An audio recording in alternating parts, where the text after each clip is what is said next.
श्री गुरुदेव स्वामी, मैं आपके चरणार बिंदु में कोटि कोटि बार प्रणाम करता हूँ, नमस्कार करता हूँ। और मैं ये जानना चाहता हूँ कि जो दीक्षा दिया जाता है सबों को और जो संन्यास दीक्षा दिया जाता है, इन दोनों में क्या अंतर है, मैं पूछना चाहता हूँ। बहुत बढ़िया प्रश्न है। ये सभी को जो दीक्षा दी जाती है उसमें और संन्यास की दीक्षा में क्या अंतर है? तो हम लोग जो सामान्य दीक्षा के रूप में जो परंपरा है मंत्र दान करने की और अपने सनातन के कुछ चिन्ह हैं, जैसे यज्ञोपवीत आदि धारण करना, संध्या उपासना का गृहस्थ में नियम या विद्यार्थी काल में नियम या वानप्रस्थ में नियम जो सामान्य है उनकी पूर्ति करते रहना, ये सामान्य दीक्षा में ही आता है। और संन्यास की जो दीक्षा है उसका बिल्कुल अलग अलग भेद है, उसका अलग अंतर है, बहुत सारा अंतर है।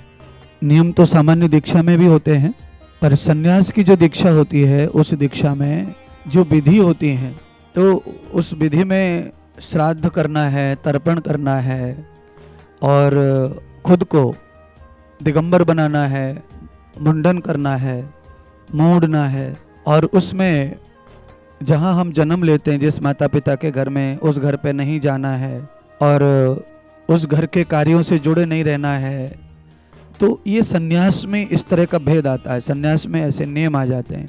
आप अपने जो सामान्य दीक्षा है, ये दीक्षा तो घर पे रह के भजन करने के लिए दी जाती है और इसी दीक्षा के प्रभाव से धीरे धीरे इतना सारा प्रताप हमारे अंदर खड़ा हो जाता है कि एक समय आने पर हम संन्यास की ओर जाते हैं। अर्थात 4 आश्रम हैं, उनमें से पहला जो आश्रम है वो ब्रह्मचर्य है और ब्रह्मचर्य में विद्या काल के लिए एक दीक्षा होती है और उस दीक्षा को हम विद्या काल से लेकर गृहस्थ तक चला सकते हैं। और उसके बाद वानप्रस्थ की दीक्षा होती है, वानप्रस्थ की दीक्षा के बाद संन्यास की दीक्षा होती है।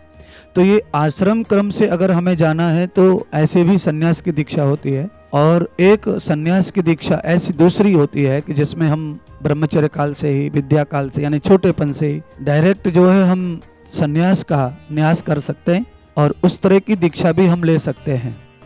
तो सामान्य जो दीक्षा सब आचार्य विद्वान साधु देते हैं, ये केवल आप अपने जिस अवस्था में, जिस कामों में, संसार में लगे हैं, उसके साथ साथ आप नित्य अपने उद्देश्य को भी याद रखें, उसके लिए मंत्र दीक्षा हो जाती है। और जब आप इन दीक्षाओं के बाद जब आप परम सीमा पे जाते हैं, जब आप संन्यास में जाते हैं, वानप्रस्थ में जाते हैं, तो आश्रम व्यवस्था से भी आप जुड़ते हैं, आश्रम के धर्म को भी आप पार करते हैं और अपनी जो स्थितियाँ हैं दीक्षा की, उन स्थितियों को भी आप पार करते हैं।